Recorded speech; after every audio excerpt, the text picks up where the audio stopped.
ಎಲ್ಲರಿಗೂ ನಮಸ್ಕಾರ. ಪಂಚಮಸಿರಿ ಕನ್ನಡ ಜ್ಯೋತಿ ಯೂಟ್ಯೂಬ್ ಚಾನಲ್ಗೆ ಸ್ವಾಗತ. ನಾನು ನಿಮಗೆ ಬೆಳಿಗ್ಗೆನೇ ಹೇಳಿದ್ನಲ್ವ, ನನ್ನ ಫ್ರೆಂಡ್ ಮನೆ ಗೃಹಪ್ರವೇಶ ಇದೆ ಹೋಗಬೇಕಂತ. ಸೊ ಎಲ್ಲರೂ ಹೊರಟ್ವಿ, ನಾನು ನಮ್ಮ ಫ್ರೆಂಡ್ಸ್ ಎಲ್ಲ. ಅಲ್ಲಿ ಸತ್ಯನಾರಾಯಣ ಪೂಜೆ ಕೂಡ ಇಟ್ಟಿದ್ದರು. ತುಂಬ ಚೆನ್ನಾಗಿ ಮಾಡಿದ್ರು ಸತ್ಯನಾರಾಯಣ ಪೂಜೆನ. ಪ್ರಸಾದ ತಿಂದು ಎಲ್ಲರೂ ಒಟ್ಟಿಗೆ ಫ್ರೆಂಡ್ಸ್ ಎಲ್ಲ ಮಾತಾಡ್ಕೊಂಡು ಕೂತ್ಕೊಂಡ್ವಿ. ನಮ್ಮ ಈ ಫ್ರೆಂಡ್ಸ್ಗಳು ಹೇಗೆ ಪರಿಚಯ ಆದರು ಅಂತ ಅಂದರೆ, ನಾನು ಕಂಪ್ಯೂಟರ್ ಕ್ಲಾಸ್ಗೆ ಹೋಗ್ತಾಯಿದ್ದೆ. ಸೊ ಇವರು ಎಲ್ಲ ಪರಿಚಯ ಆಗಿ ತುಂಬ ಬೆಸ್ಟ್ ಫ್ರೆಂಡ್ ಆಗಿ ನಾವು ಇದ್ದೀವಿ. ಖುಷಿಯಾಗುತ್ತೆ. ನನ್ನ ಫ್ರೆಂಡ್ಸ್ ಮೀಟ್ ಮಾಡಬೇಕಲ್ಲ ಅಂತಲೇ ಖುಷಿಯಿಂದ ಹೊರಟೆ. ಫ್ರೆಂಡ್ಸ್ ಎಲ್ಲ ಮೀಟ್ ಮಾಡಿ ತುಂಬ ಹೊತ್ತು ಮಾತಾಡಿ ಟೈಮ್ ಸ್ಪೆಂಡ್ ಮಾಡಿಕೊಂಡು ಸೀದಾ ಮನೆಗೆ ಬಂದ್ವಿ. ನಾನು ಸಂಜೆ ಅಡುಗೆಗೆ ಏನು ಮಾಡೋಣ ಅಂತ ಪ್ರಿಪೇರ್ ಮಾಡ್ಕೊತಾ ಇದ್ದೆ. ಸೊ ಮಾವಿನಕಾಯಿ ಕಟ್ ಮಾಡಿಕೊಟ್ಲು ನನ್ನ ಮಗಳು. ತಿಂದು ಕಾಫಿ ಕುಡಿದು ಸಂಜೆ ಅಡುಗೆಗೆಲ್ಲ ರೆಡಿ ಮಾಡಿ ಶುರು ಮಾಡಿದ್ವಿ. ಅಷ್ಟರಲ್ಲಿ ಅಮ್ಮ ಸೊಪ್ಪು ಕೊಟ್ಟು ಕಳಿಸಿದ್ರು.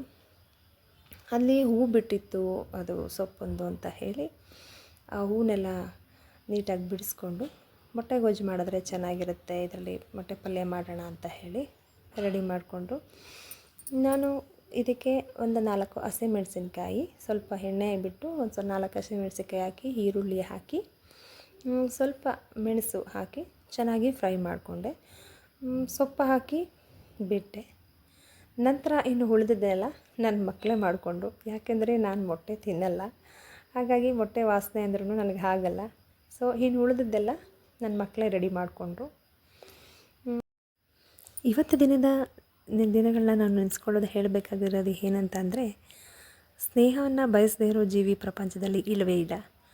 ಆದರೆ ಸ್ನೇಹಕ್ಕಿಂತ ಜಗತ್ತಿನಲ್ಲಿ ಬೇರೆ ಯಾವುದಕ್ಕೂ ಅತಿ ಹೆಚ್ಚು ತೂಕ ಇರುವಂಥದ್ದು ಯಾವುದೂ ಇಲ್ಲ. ಮನುಷ್ಯ ಅವನ ನೋವುಗಳನ್ನ, ನಲಿವುಗಳನ್ನ, ಸಂತೋಷವನ್ನು, ದುಃಖನ, ಪ್ರತಿಯೊಂದನ್ನು, ಕಷ್ಟಕ್ಕಾಗಲಿ ಯಾವುದಕ್ಕೆ ಆಗಲಿ ನಾವು ಹೇಳ್ಕೊಳ್ಳೋದು, ಅದನ್ನು ತೃಪ್ತಿಯಾಗಿ ಜೀವಿಸೋದು ಫ್ರೆಂಡ್ಸಿಂದ ಮಾತ್ರ ಸಾಧ್ಯ.